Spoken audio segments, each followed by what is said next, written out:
Welcome fathers who are looking to inspire their kids and become fearless. This is the Become a Fearless Father show and I'm your host, Klaas van Oosterhout. I'm a father of 2 boys, husband and entrepreneur. This show is created to teach you how to take control and enjoy the most difficult job you've ever faced, fatherhood.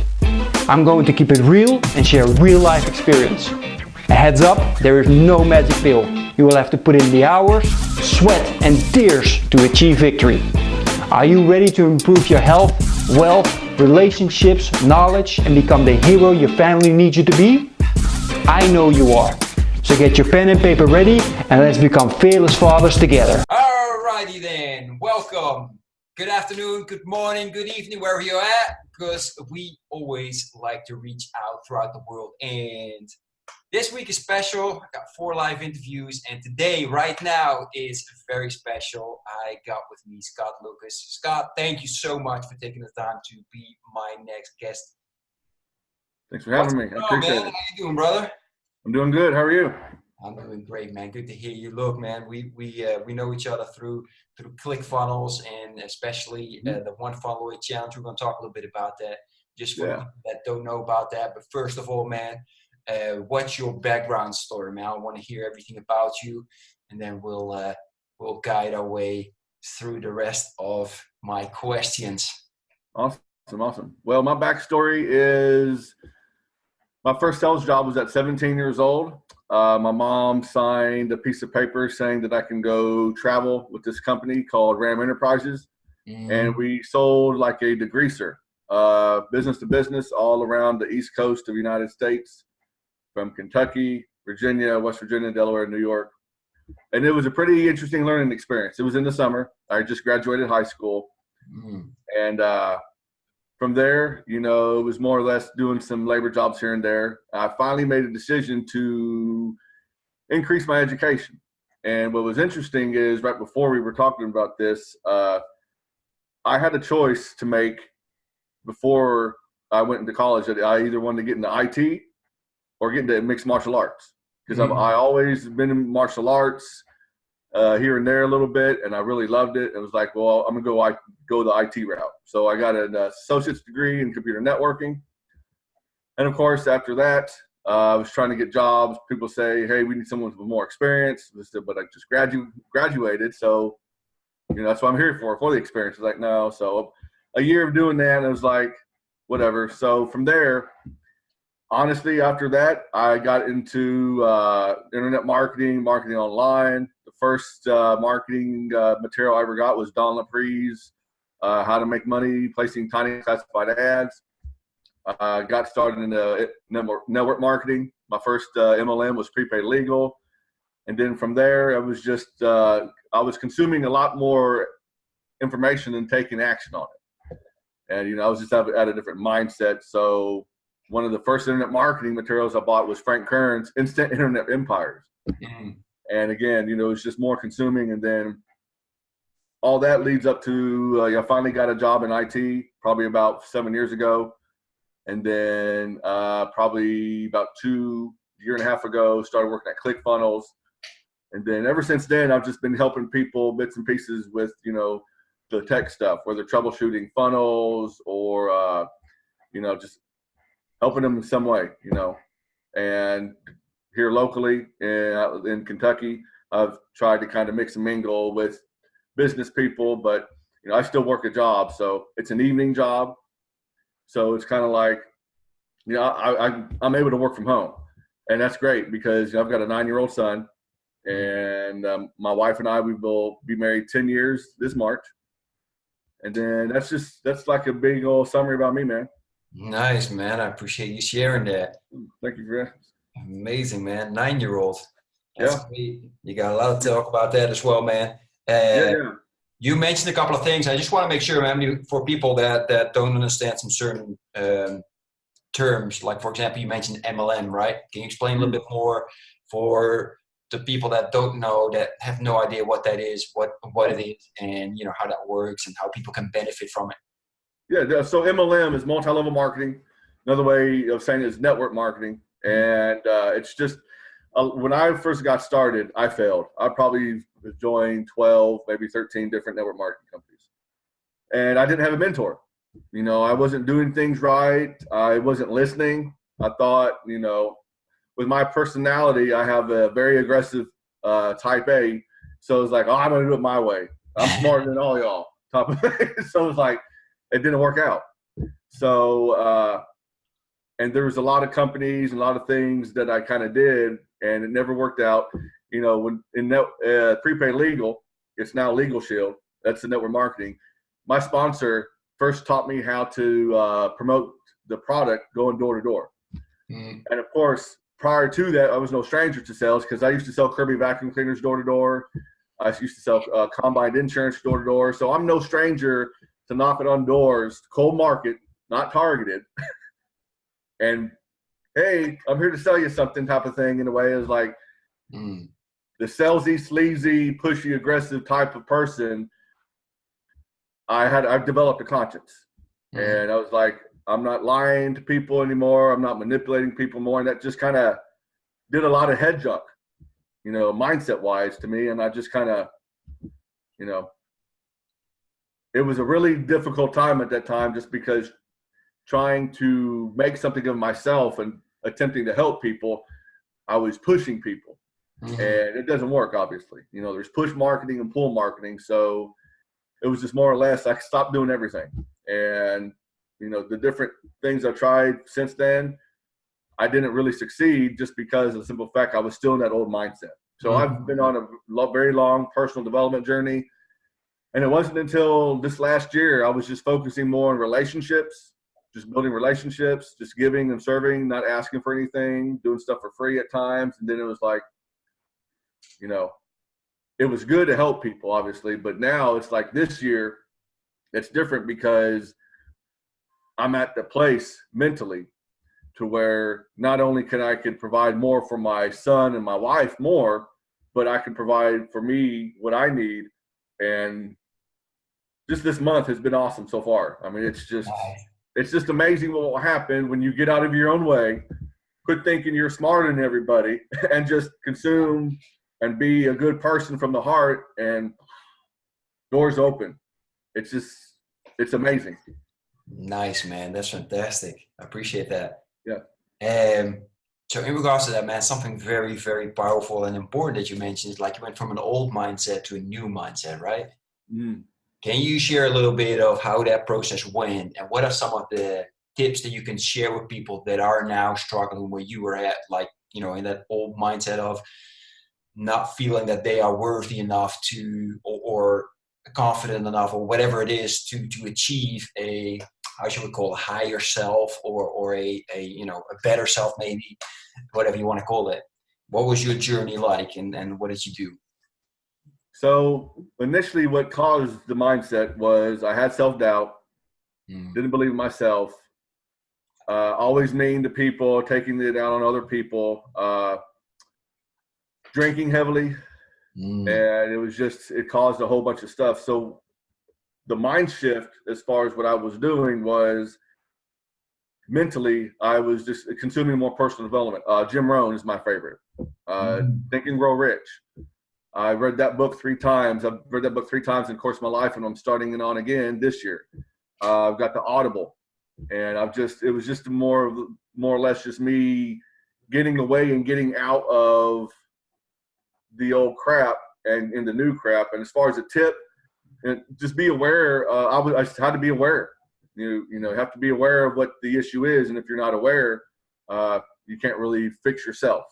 And if you can't fix yourself, you can't really help or fix other people. So, and you know, I developed ulcerative colitis back in 1999. So from there, it was like a health journey and vitamins and stuff. It was like, for people who don't like to take vitamins or do, it was just a matter, consume something more positive. It doesn't have to be vitamins. It could just be water. Drink more water. Exercise. You know, every day since the first full week of this month, I've been running. Just a quick cardio, and then I'll come back and do some shadow boxing, lift some weights. I got a stand-up punching bag, and it's just exercise. I needed to release energy because I have ADHD a little bit, and little OCD. So it's like, I need to always go and mentally is like, release it, release it positive. And it was just a matter of just being aware, making a decision to do something about it, and having enough emotion. And the enough emotion this year for me and last year was my son. Because my biological father used to, I don't associate with him too much because there was backstory on that. And my stepfather, he was a Vietnam War vet. He passed away because he was an alcoholic. So I had to shift my emotions from being angry and stressed out to, I love myself enough and I care about my family enough to just, I have to change. Because if I don't change, I'll probably end up like my stepfather, and I didn't want to do that. So it was just being aware and just making a decision, having enough emotion behind it. Exactly. That's deep, man. That sounds like Tony Robbins, for example, where he says you need to see the perfect picture and the negative picture and make both work so you move towards your end goal, right? Right. I like that. Awareness, man. I've written it down. I'm going to remember that. So listen, man, talking about that, right? Goals, probably you got some. And I'm just wondering, what's your philosophy in regards to what you just told us? About goals and goal setting? I think for me, and I've tried a lot of different things. I've tried writing goals down, post-it notes, calendars. I've tried a lot of different things. I'm 40 years old. So for me, as far as goals, there's no sense in writing down a goal. And I know this kind of will contradict what we've all heard. There's no sense in writing down a goal if you don't have any emotion as far as that goal. Whether it's whether you have a 3-step to-do list or 6-step or 10-step, if you're not going to put emotion and be aware, hey, I need to achieve this goal. Here's my to-do list. I need to achieve this today. If you don't have a strong reason why, if you don't have that emotion to really want to do it, you're not going to do it. And that's why a lot of people have probably failed on their New Year's resolutions, unfortunately, is because they don't put enough emotion. Oh, new year, new me. And it's like, it can be a new year and a new year for you, but you have to be disgusted. A lot of people say you got to be sick and tired of being sick and tired. And while that's great, and it is, you got to take it up a notch because you hear it all the time. You have to be fearless. You have to be savage. You have to be mentally, I'm going to get it, and have enough emotion as to why you're going to get it. And it has to be above you. It was my son. It was always been my why has always been my son. And I didn't have enough emotion to be like, this is for him. It's not for me. This is for him. So as far as goal setting, don't overwhelm yourself. I tried to have lists. I had a whiteboard here and write this down, that down. It's like so much to do, and you got overwhelmed and you don't do anything. For me, don't even write anything down until you have a strong enough emotion why you want to do it, and go with one at a time. Don't write 10 down. Don't write, I'm just going to do a brain dump. Sometimes a brain dump is going to cause you more hurt than help. So just one thing at a time. We all have to take one step at a time. Do one thing at a time. It's kind of like in martial arts. It's sequential. You have a white belt, and then depending on what you're doing, a yellow belt, purple belt, green belt, however it's structured, you have to take it one day at a time. So that's my advice and tips on goal setting. That's what's really helped me a lot. Exactly. Take steps and make sure that you take every time the next step until you reach your goal. And I like that, man, mentioning that it's so important to put emotion behind your goals to make sure that you achieve them. Because if you're just writing them down, I was actually today a little bit dabbling and not sure what I do. And I wrote my goals down, but now I'm like, maybe I should have put a little bit more emotion behind it and get it done. Sweeping the house, man. I've got that on my list for like a week and I still haven't done it.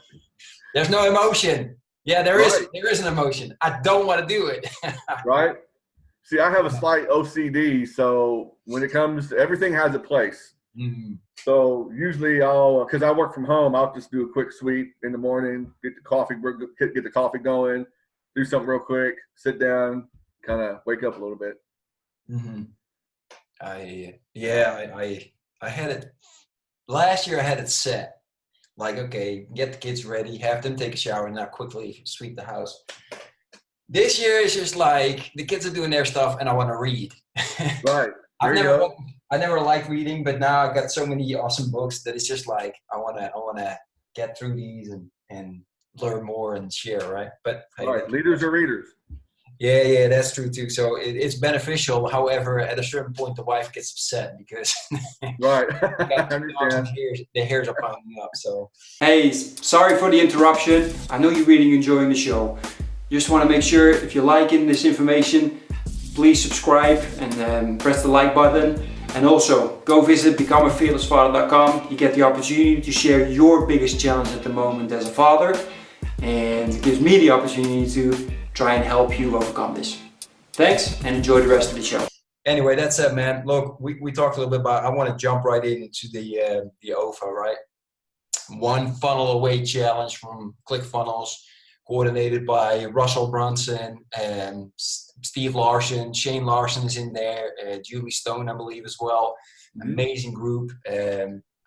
Explain a little bit what it is for the people that never heard of it, and then I'd love to hear from you how your experience been so far. Yeah. So the One Funnel Away Challenge, it's pretty much a 30-day take you by the hand where Russell is forcing you daily to not just consume the content, but apply it. And after 30 days, it's all gone. You know, a lot of people I know, they invest in a training program and, I'll get to it, that type of thing. Well, he structured this specifically to where, no, you can't get to it because after 30 days, disappears. That's why he's got that Mission Impossible fame and stuff. But it's more or less getting your mind right. And then that's like this week right now. I know they've got probably another one in March, but this week it's all about the belief and mindset, getting you prepared to start a funnel and then execute it. And it's just a lot of people who may not know what a funnel is. It's just pretty much a series of steps that you take somebody that visits your website, from opt-in to maybe you want to take them to a Facebook group or make an offer for a product or service you have or whatever. And then just take them through a series of steps. Now, a lot of people can say, I can make a funnel out of anything. And technically you can. You can make a funnel out of a blog, a Wix, anything. But with ClickFunnels, what I've learned, I mean, I've been in IT and I've developed websites. I used to mess with GeoCities, if that tells you anything, back when AOL and stuff. It's a lot easier with the ClickFunnels software, and a lot more. I see a lot more companies coming out with one click, drag and drop. It's more intuitive, clean sites, the integrations. You can do a lot of different things, but as far as the One Funnel Challenge, it's just focusing on one funnel. Instead of having two, I'm going to do this funnel and that funnel at the same time. Focus on one at a time, and then you can go to the next funnel, or because you'll learn how to do it. Exactly. Yeah, I enjoyed it, man. I did the first one and it was absolutely fantastic. But so many people started screaming when they mentioned all of a sudden, like, everything is going to be gone. Right. Or like, but I haven't done anything actually yet. And that's the issue. Get off your butt and do something. Exactly. That's the big thing, man. You mentioned you doing that, you're being forced, right? But most people don't have that opportunity to join such a course and actually being forced, like, hey, you paid for it. You only have 30 days, you might well do something or you lose all the material.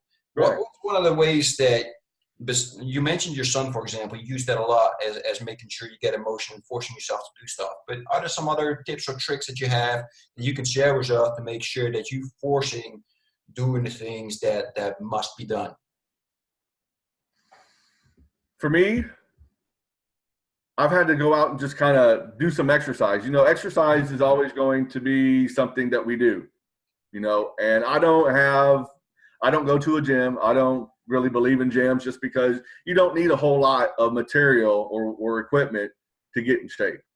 So what I would recommend is, you know, you might have some head junk. So I would just recommend for somebody who may not have time, instead of saying, I don't have time, ask yourself, how can I make time?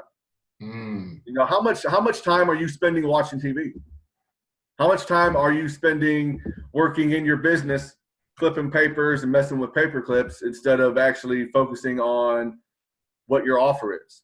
You know, do you have an offer? Do you know who it is? I don't know. I don't know where to start. Well, there's a lot of free information in ClickFunnels or even online to help you.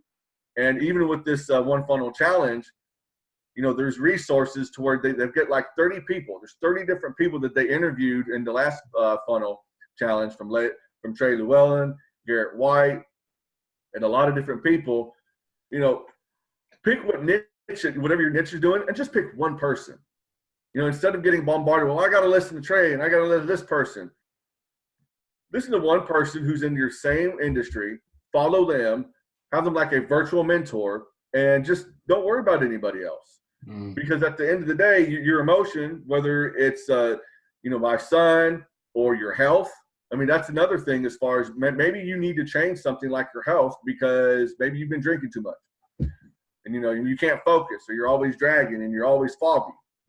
You've got to find something that you're disgusted at with your life, because if you don't, there's no sense of doing anything. And quite honestly, somebody who says, I don't have the time, well, if you don't have the time for 1 or 2 hours for this, you probably don't have the time to build a business. And that's the reality. It's not about being mean or rude. It's the fact, if you cannot carve out 1 to 2 hours for this for 30 days, how do you expect to start a business? Yeah, exactly. So find that emotion, force yourself, wake up early, stay up later. Everybody's different. Like right now, it's going on 9:30 a.m. where I'm at. I woke up at 8. I usually don't wake up until 10. But when you force yourself, because I work from 3 to midnight, force yourself, make it happen, or figure out why it's not happening. Exactly. Yeah, I'm glad you also mentioned what time you actually stay up for work, because if not, it's like wake up at 10. Man, I wake up at 6 a.m. in the morning, but I go to bed at 9:30 in the evening. Right. That's a big difference. Right. And I have an evening job from 3 p.m. to midnight. So I'm usually still up about 3 o'clock sometimes. It's because there's a lot on my brain or whatever. So it's like I didn't go to bed until 3:30, and then I woke up at 8. But I did a quick just wake up, type of thing. Sorry for all the movement there, but you just gotta figure out why you're doing what you're doing, or you're never getting nowhere. Yeah, like that, man. That's definitely inspirational, and I hope people pick up on that, because that's the most important thing, man. So in regards to that, man, I forgot to ask you a question I wanted to ask in the beginning, which you mentioned. You said, you've done a lot of internet marketing, and of course that's one of the, important things to get your business out there and get known and stuff like that. So do you have some internet marketing, let's call it secrets, right? And to continue in Russell Brunson's secret mode, what are some of those secrets that you can share with us that can make or made a big impact on your business? The biggest impact that helped me so much, and I see it starting now, the secret, honestly, for me, is relationships. If you don't have a relationship, it's kind of like, here's a perfect example. You've seen these people. They come into a group and they drop a link and say, I've got the greatest thing since sliced bread. I've got this super duper MLM elixir. Here's a link. Crickets. Or they get booted. You didn't have a relationship with that. You're coming across as someone who's desperate. If you're desperate, go sell something on eBay. If you're that desperate, you need money now, go knock on 10 doors in your neighborhood, if possible, and say, hey, I'm willing to clean your house for X amount of money or something. The relationship that's the biggest secret, number one for me. I guess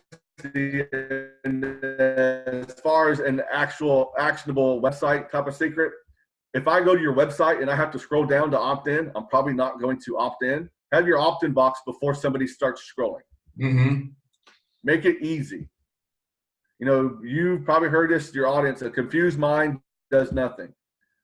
Don't send people to like a directory of all these different services that you have. Like, I don't know which one to choose. Have an opt-in box or something that says, hey, I can provide all these services. Opt in here for more information. Exactly. I like that. Also a hands-on advice. Nice, man. Appreciate that. Not a problem. You say relationship, build up a relationship. What's the one way that you try to build relationships with your audience? Give them value without expecting anything in return. I mean, I know we hear it. Oh, I've tried that. Oh, I've done that. You've done it the wrong way then. It's kind of like when people do network marketing or internet marketing or anything in life. Just because you tried it once and failed doesn't mean you did it the right way. Mm. So you've got to understand that sometimes you just got to take your website or whatever it is that you're doing, make it simple. You know, you've all heard KISS. Keep it simple, silly. Mm-hmm. It's actually they say keep it simple, stupid, but I don't like, you know, I don't think anyone's stupid. I think we're ignorant until we learn something, then we become more intelligent. I So thought it just was keep it simple. yeah, exactly. Yeah. Keep it silly simple, or keep it simple. Silly. You're being silly. Awesome. All right. So in that case, man, let's see. What are some of the things that because you're working with this a lot, and you're talking about opt-in pages and stuff like that, and you're working out with Hova as well, where you're going to learn that and stuff, or learn it even more. What are some of the biggest things that you've done? Because a lot of people are, at least that's what I've seen so far, afraid of giving and continue to give. What's something that, you know, how do you go over that? So you give, and how do you look at what is something that you could give that makes an impact? How do you know what I mean? I mean, I can give you something and be like, hey, look, man, here you go, right? But you'll be like, yeah, what am I going to do with that? So how do you know that what you give is going to be valuable and attractive to your audience? You got to ask questions. I mean, you know, I think Tony Robbins said something like, it's either Tony Robbins or Jim Rohn, but the quality of your life is in direct proportion to the quality of questions that you ask. Mm-hmm. You have to ask, you know, hey, you got to ask them, what is your biggest problem right now? You know, I was always in Facebook groups. I mean, I moderate a little over a dozen groups. Mm-hmm. That's how I built relationships. And even not moderating, you just go into a group or wherever online or even offline. Some people who, I don't like to do online stuff. Well, go to a group, an organization, and just understand what's going on in someone's life. Mm-hmm. As far as the relationship, it's just like wanting to talk to and meet new people. Hey, how you doing? I'm Scott. Nice to meet you. Tell me a little bit about yourself. You're just meeting somebody. I don't care if you do that online or offline. It's the same concept. It's a different strategy in how you do it, obviously, but it's the same thing that you're just go out there and make a friend. Don't go out there, I'm desperate. I need to make money. People are going to sense that. They can feel energy. I can feel energy from people sometimes, and it's like, whoa, I need to get away from them. Yeah. You know, that you can feel we've all sensed negativity in people, that vibe. Mm. Stay away from those people. That's number one in a relationship. Don't try to help those people because they're going to find something negative about it, and they're just going to wear you down and stress you out. It's not worth it mentally, from a health perspective. So just go out there, whether it's online or in a group. Don't spam people. Don't private message somebody. Hey, I've got this super duper Bitcoin or whatever it is you're doing.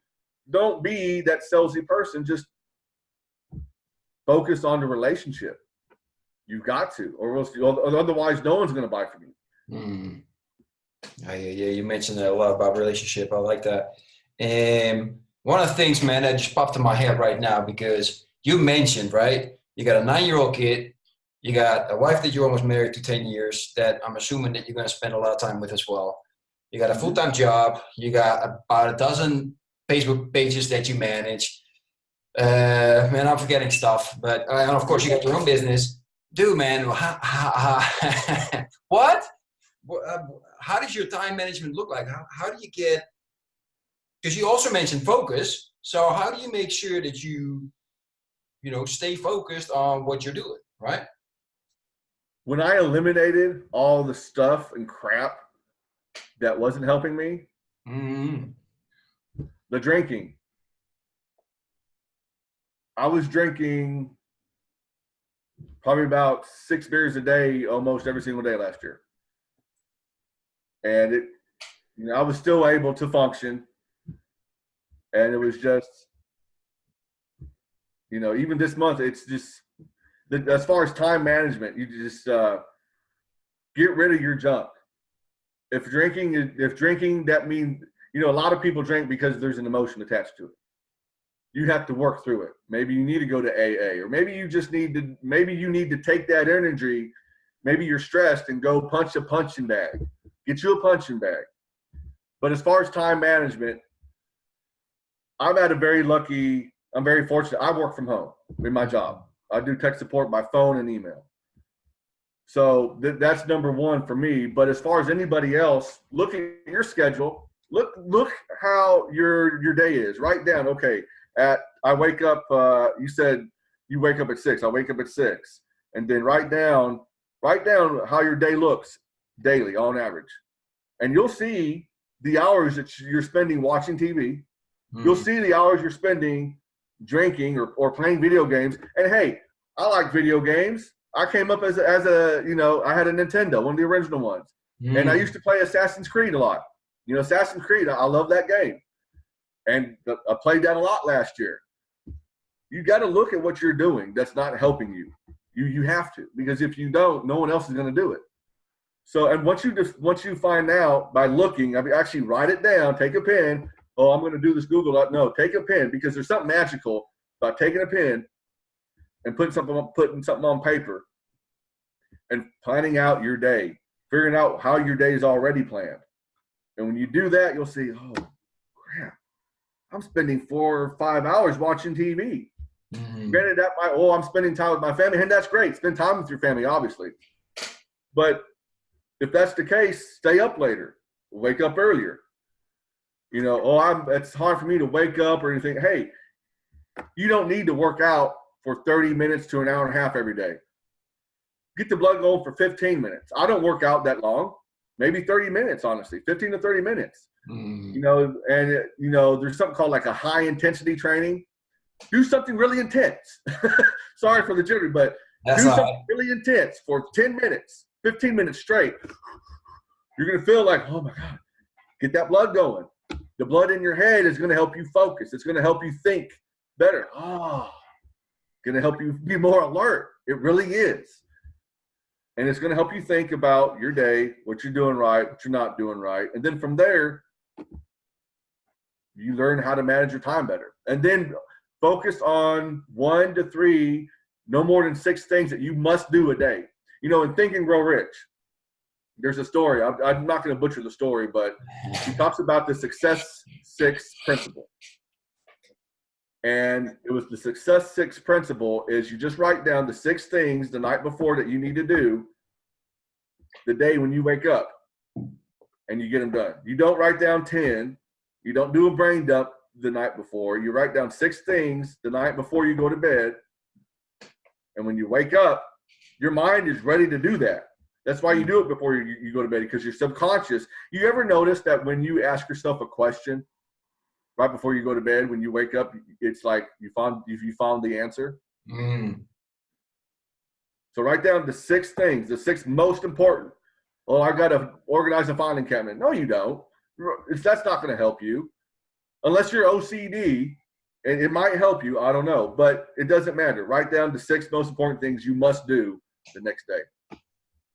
Exactly. That's great advice. And also what you mentioned, doing it before night, right? Or doing it right before you go to sleep. So many people that I've spoken with as well, they do it right in the morning when they get up. And I'm like, yeah, that's or at least that's what I've learned. It's wasting your brain capacity that you have. Apparently, we only have limited brain capacity to make important decisions during the day. And well, if we waste it on that, then that's of course a pity. I guess that's why, and you probably noticed that now already. Russell Brunson only wears the yellow shirt in every single video, right? Every single video, it's just the yellow shirt, man. Right. I think the only time that he wasn't wearing the yellow shirt was when we did the live video at the end. So yeah. I've seen him like a white cream color. Exactly. Yeah. So yeah. Yeah. I think he just has 20 of those, and that's it. Right. He has some funnel hacking shirts, like we all do. But yeah. Exactly. Yeah, absolutely, man. Great. I appreciate that. Man, what you mentioned as well, because with all that time management, you just mentioned also like connecting with your family is important, like with your wife and your child. let's start with your 9-year-old boy, right? What are some of the things that you got set up or that you're trying to structureize so you get special time to connect, just you and your boy? Oh, it's just me and him. I tried to kind of just have him do that fatherly advice, when his mom's either taking a nap or doing a music lesson. So my wife is a music teacher. Okay. And, she plays piano. She teaches piano, plays piano, teaches vocal, and can sing probably almost as good as Whitney Houston. Seriously, she can wail. So as much as I've tried to have that personal time with Caden, we'll go out. I'll teach him a little bit about how to throw proper punch. We'll wrestle. He likes wrestling. He gets a little, because I used to wrestle in high school and judo and Brazilian jiu-jitsu. He gets a little claustrophobic. So I try to just kind of take it easy with him as far as just spending time. And sometimes it's just kind of just chilling out and me hugging, him hugging me hugging him, and just enjoying the time in silence. Or, hey, sometimes he likes playing Fortnite. So I'll just watch him play Fortnite. Leave the phone in another room, watch him play for a little bit. Here recently, his reading, he's really smart. They take in schools, they take these aptitude tests and stuff to see where kids are going, like where they're at and stuff. He's 9 years old. He's reading at a 10th grade level. Nice. He's reading Harry Potter books, completing Harry Potter books. Awesome. And the test that he's taken can prove that. And they've done the test, and he's reading better than most 6th graders. So, and I tell him, readers are leaders. And I just will sometimes just another time of spending time with him. Sometimes it's me and my wife is we'll just sit there and just listen, just watch him read. He'll be reading, and he'll the books are on Audible. So while Alexa will read, he'll follow along in the book. Oh, okay. And that's the best way. Here's the quick tip about reading. I can't stand reading. I can't read. Try to find an audio of the book that you have or the book that you want to read. That way you have the voice of Alexa or whoever in the background, or even a CD. Play it while you are reading along. And it helps not just you're consciously reading, but you're subconsciously also listening to the background. It's going to help you absorb the information better. But there's a lot of times when we'll just go out, just kind of just sit in silence, or just probably just watch a movie, or just, kid stuff a little bit. It's kind of fun, play outside, whatever. There's nothing specific. It's just, I like to see what he wants to do, and what he wants to do makes him happy. Let's go do it. Nice. I like that. Man, I appreciate you sharing about audio and reading at the same time. My boys are still young. They're 3 and 5. So we're working at the moment with the 5-year-old on learning exactly how to read a book, how to read a word, right? Right. Which is a very interesting process. But I'm going to use what you just said when he starts reading to hopefully make him improve how to read better and faster and comprehend better. So that's a great tip. So let me ask, man, because you mentioned like you already found out that he has, a very, what do you mention, like smart, and apparently a bit smarter than maybe everybody else or the majority. So do you sometimes think, or what's your thought or about just thinking about the future of your son? Future of my son is going to be bright. I always tell him, you got to go get what you want. You've got to be nice. So you got to be nice, be respectful, but nothing's going to be handed to you. It's a perfect example is chores. Sometimes he wants help cleaning up his room and stuff. You got to go do it. You made the mess. You got to pick up after yourself. And it's just like even adults. We make our own mess. Why are you going to ask somebody else to do it for you? You got to take ownership. So, that's pretty much, how I kind of help him, as far as, whether it's chores or anything. It's just a matter of, hey, you got to learn how to do it eventually. You're 9 years old. When I was 9, I was doing that too. So I try to let him know, hey, life for me wasn't as great as you. It was good, but it wasn't as great now because he's got, electronics, iPads and stuff. And so it's like, you know, you gotta take time out, and not time out like in punishment, obviously, but you gotta take your time and do something. Mm-hmm. Yeah, exactly. But do you also think, like, you know, where would you like your son to be, for example, at 18 years old? Or is that something that, like me, just you look at each year how it goes, and then we'll see what we'll how we redirect? Yeah, I take it one day, 1 year at a time. I mean, we as fathers can want and expect our sons and our daughters to do what we want them to do. But at the end of the day, how would you like it if somebody forced you to do something that you weren't happy doing? Mm-hmm. I mean, I would love for him to be an entrepreneur. I would love for him to understand, hey, work for yourself. But hey, if he wants to go to school to be a doctor or lawyer, go ahead. If that's what he wants to do to be happy. Mm-hmm. Happiness, you know, when you see your kids smile, you make them smile, that does everything. My plans for him when he's 15, 16, 18, I don't know. Mm. Like you, I'm going to take it year by year and enjoy that time. Live in the present. I don't focus too much on my son's future, with the exception of him being healthy. You know, let's stay in school. You know, keep your commitments, type of thing.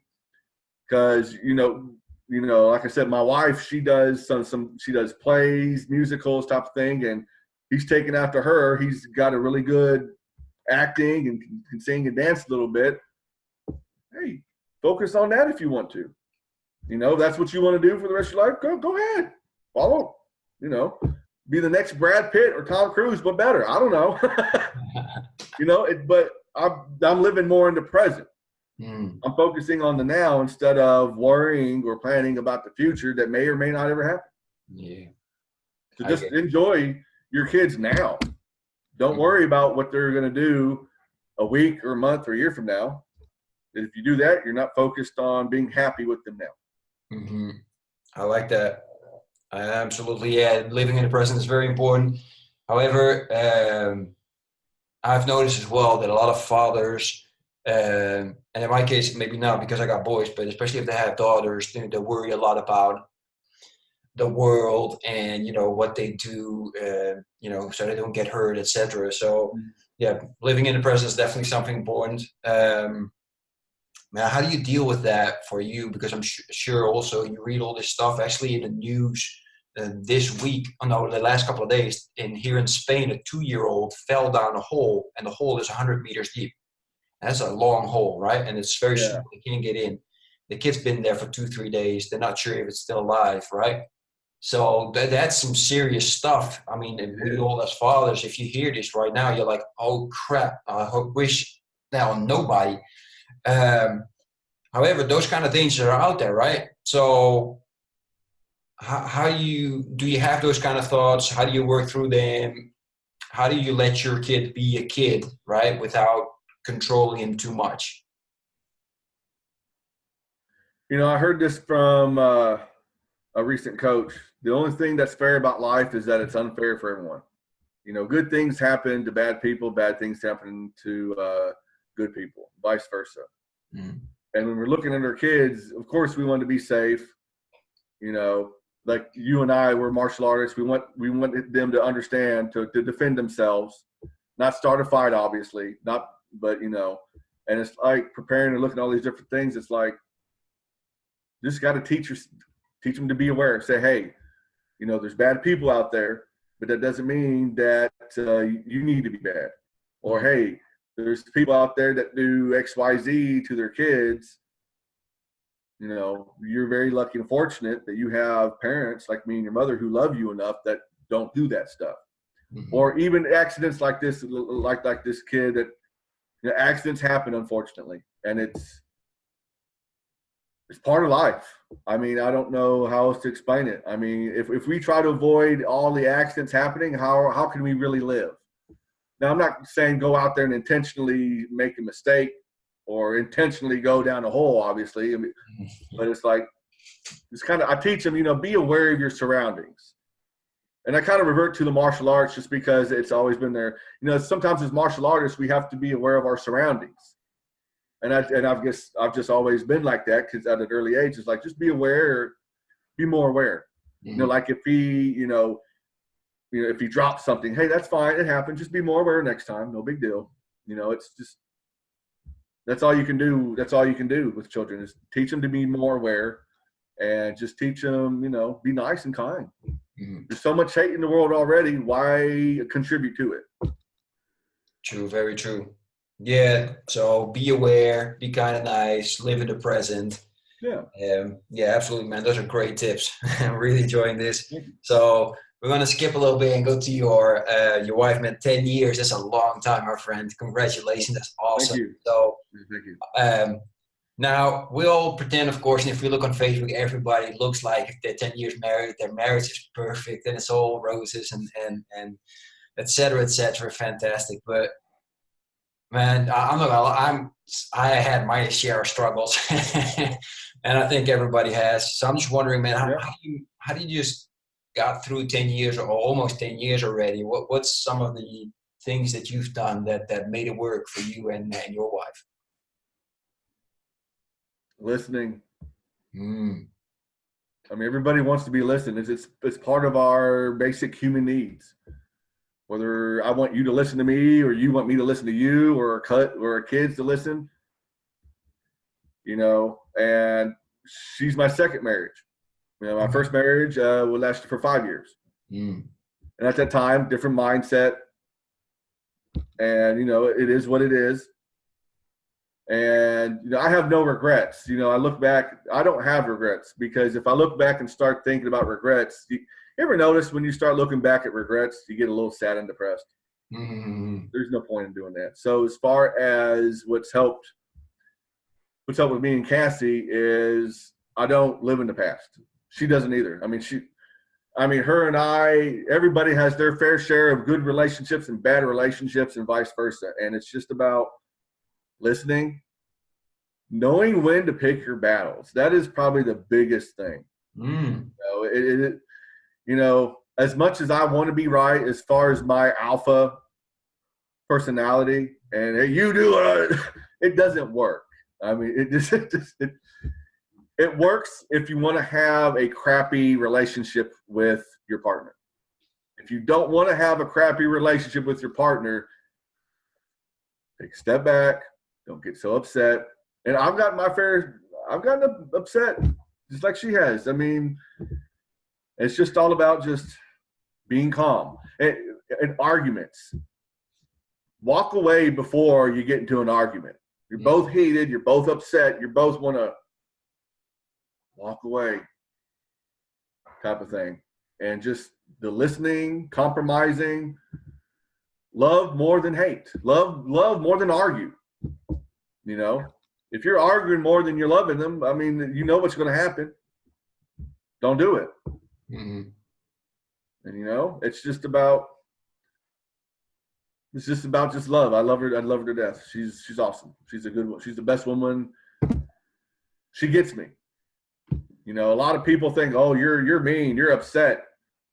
The way you talk to me, I'm just a very direct, type A personality, and a lot of people think. I mean, I'm not. I'm just blunt. She said, Scott, you're just too blunt. People are going to think you're offended. I'm not trying to offend somebody. I'm just telling them how it is. They don't like it. There's the door type of thing. So she gets me. And it's important that your partner gets you. And if your partner doesn't get you, you're not communicating. Communicate. Talk. Even business stuff. She talks to me a lot about her music. I'm not into it, but I'm listening to it because it's interesting. I like music. You know, growing up, we listened to country Western music. Then it developed to country Western, rock, 80s rock, heavy metal, rap, hip hop. If it has a good beat, I don't mind listening to it. And so it's like a fair share. You know, she talks to me about her music stuff. I kind of let her know about what's going on in business, yada, yada, yada. You just have to communicate, argue less, love more, take one day at a time. Hugs. When's the last time you gave your partner a hug? Give them a hug. You know, a hug is not only good emotionally to show somebody how much you love them and respect them, it's also good physically. It's just hugging in the moment, that silence. It's hug. I don't know how just everyone needs a hug. Yeah, Yes, they do sometimes. Yeah, that's absolutely true, man. I love you sharing that. Several dadpreneurs that I spoke with so far, they always keep saying that hugs. I actually had the pleasure of having a doctor of happiness, right? He's the only doctor of happiness in the UK. And he actually mentioned that a hug should take 7 seconds to be fully effective. Like you know how you meet your boys and you're like, hey, what's up, man? And then what's up, Holly? Yeah, what's up? Yeah. That's it. And then you call it a hug. And then as soon as you touch them longer, they start wiggling. Hey, dude, come on now, what's going on, right? The 7 second hugs, man. That's the trick. Try it with your boy if you haven't done so. Try it even longer. They start wiggling a little bit. That's even better. He told me because you can hug them a little and even a little stronger, right? Right. Great, man. I love that. So, in regards to that, man, you mentioned something. I just want to see if this happens with you as well, because I think we're very similar, as in very blunt. My wife, she sounds like she's similar to your wife. We're talking to some people and I'm blunt, and then she kicks me in the leg when nobody watches. My wife would just tap me on the shoulders like, what? Really? Yeah, exactly. Right. I love that, man. So let's to finish off, man, because I want to do this for an hour, not longer. Although I have the feeling we can talk forever. Right. Yeah, we can talk forever about anything. Yeah, exactly, man. We got something in common, man. Martial arts, right? And I always like somebody to share a little bit about the passion that's good for your body and mind. Can you share a little bit your philosophy on martial arts and why it has helped you as a father? How it has helped you in general in your life? When I was a kid, I used it because I was getting in trouble in school. I was getting picked on, getting bullied. You see me, I wear contacts. When I was a kid, I wore glasses. I have bad eyesight. I have a left eye that's lazy. If I take out my contacts, I don't try to focus, this eye will go all the way over here. I have curly hair. You see it slicked back just because it's the only thing I can do with curly hair, poofy hair. So I was that curly-headed, thick glass kid, and I tried to leave everybody alone. The people who didn't leave me alone or upset me, I'd call them names, butt hair, just, when you're a kid, you just do all that stuff. Got bullied, picked on, got into fights, got detention, got Saturday school. When I started martial arts, it was because all this energy, I just wanted to, at that time as a little kid getting picked on, I just wanted to hurt somebody. The martial arts helped me center that. It helped me release that energy into something that wasn't going to hurt anybody. Even though you're the martial arts, you're being trained that you can hurt somebody. Certain tactics that you can punch with your hands and your fingers, all that stuff. You got to get centered. And it helped me center my energy.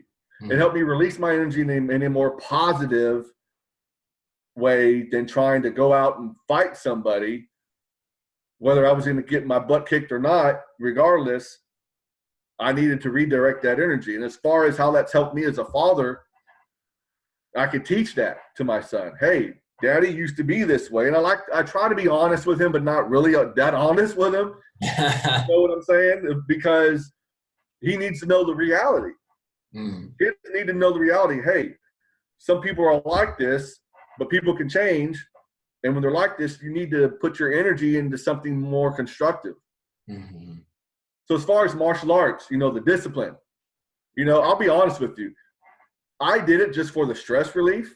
So I didn't progress I didn't stay with martial arts to go from white belt to yellow belt to green belt to brown belt and all that stuff. The highest belt I ever got was in Taekwondo, and it was a yellow belt with a black tip. It's the organization AMA. It's been a while, obviously, but I did it more as a stress release because I was always angry, always just wanting to. I was always bullied. I'd always want to punch him. But the sensei was like, you don't use this against people in a fight. You use it to defend yourself. And I've always tried to tell Kate, hey, don't go out there starting. If I ever find out you start a fight at school, you don't have to worry about your mama, type of thing. Because I've been there. I know how it is. So it's like I teach him, hey, don't be like how I was when I was a little kid. Here's how you can be different. Here's how you can actually be nicer. That's why we teach our kids to be nice. And I've taught them some stuff about how to actually throw a good punch, but it's like, defend yourself. So as far as the question, going back to your question without rambling, obviously. That's fine. Stay committed, release that negative energy onto something. And I've even told him something, hey, he comes home, he doesn't come home happy. He comes home happy a lot. But if a kid just kind of gets on his nerves and he's upset or sad, say, hey, go out there and punch a bag. What they do a couple times because he's got his own punching gloves. Nice. And we got the mitt. So like, hey, sometimes it's been a while that I've kind of done that, but it's like just release that energy. Don't keep it bottled up. And that's what I did so much. Even from a business aspect, I kept a lot of energy bottled up because I didn't want to be that pushy, aggressive salesperson. But once I got over that mentally, good things happen. So martial arts, man, it's awesome. My first time I ever saw UFC was the first UFC was on VHS back when Blockbuster was around, and a buddy was watching it. I went to his house. It was when we lived in Mammoth Cave National Park, Kentucky, and went to his house and all that stuff. Was like, dude, what are you watching? Dude, check this out. It's UFC. It's like, really? Because at that time, no rules. So it's like, oh, right? So it's like, this is cool. So then I even got that much more into martial arts. So it was, and it wasn't cool because you saw somebody get beat up. It was just the style, the way they moved. It's when you're not a fighter, they're telling you, I'm going to fight somebody, and you look at it from a more strategic point of view, like chess. You understand, he kind of stepped back before he stepped in. And it's like, to me, that's why I like mixed martial arts, the strategy and the fact that, the way you move and that their health. Oh my God, their health. They got 12-pack abs and just coming out. It's like, so yeah, man, that's. I appreciate you sharing it. Man, I actually have a philosophy saying that if everybody in the whole world would be practicing martial arts, we'd be good. We would. See? Yeah, but people don't agree with me. if everybody would practice martial arts, if they would become more aware, and bam, you'd be more aware of your life, your surroundings, your environment. You know where the quickest exit is. If something bad a fire were to happen, you know where the quickest exit is. You learn not to sit with your back toward a door. You sit toward a window, and just all these different things. It's like it teaches you not just about survival, but it teaches you life. You gotta do more than survive in life. You gotta progress. You gotta succeed. You gotta move forward. And martial arts, man, just take one class. If you've never taken martial arts, just take one class. Just take one. That's great advice, Scott. Yeah. Especially to end. You giving those little tips to make sure that you progress through life. Listen, man, if for all fathers out there that are interested and they want to get to know you, follow your journey, which is absolutely fantastic. And I had the feeling you just started, actually. I mean, I know you say you're 40 and you've done so much already, but I have a feeling from you that like you're still at the beginning and you're just going to freaking explode even more. So how can we keep in touch with you? How can we follow you? Yeah, man. I'm on LinkedIn, Scott Lucas Strategies. I'm on Facebook. If you want to know me personally about my life, family, it's facebook.com/Scott B. Lucas. Middle name is Brandon. you want to learn more about my business, you can go to my Facebook page. It's facebook.com/Scott Lucas Strategies. This right here is something that I have local. Sometimes if I do events type of thing, I'm in IT, but if you want to go to my website, it's scottlucasstrategies.com. And, if you need help with anything IT related, web hosting, security, you can see it here, or you can go to my website. I try to share my journey, personal and business, on both pages, and just kind of help people think, be more aware, not just in business, not just in life, but, being more aware makes you more intelligent. Exactly. That's my belief. Nice, man. That's great to finish. I really appreciate having you on, man. It's been an hour already. Time flies when you're having fun, they say. And that's right. Thank you. I learned again, ton. So really appreciate it. For everybody else out there, now you guys know how to follow Scott. So please do, man. The guy's absolutely amazing, and I love the things that he shares. Sometimes makes me laugh, sometimes makes me think, which is a brilliant combination, right? So anyway, we see everybody tomorrow again. And if you're not live with us, then, I hope you enjoyed the recording. All right. Take care, everybody. Are you still meeting up with your friends now that you're a father? Kids making you stress out. You got no time for yourself to work out, read, or relax.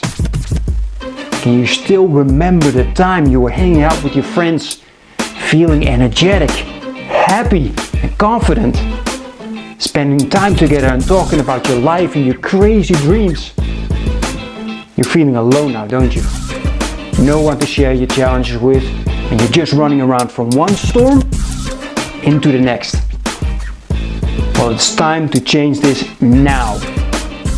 Join me and the Brotherhood of Fearless Fathers to speak on a weekly basis with like-minded dads to crush your challenges, face your fears with determination, be held accountable, and regain control of your life. If you want to become the hero your family needs you to be, then go to becomeafearlessfather.com/brotherhood. I'm looking forward to seeing you on one of our next calls.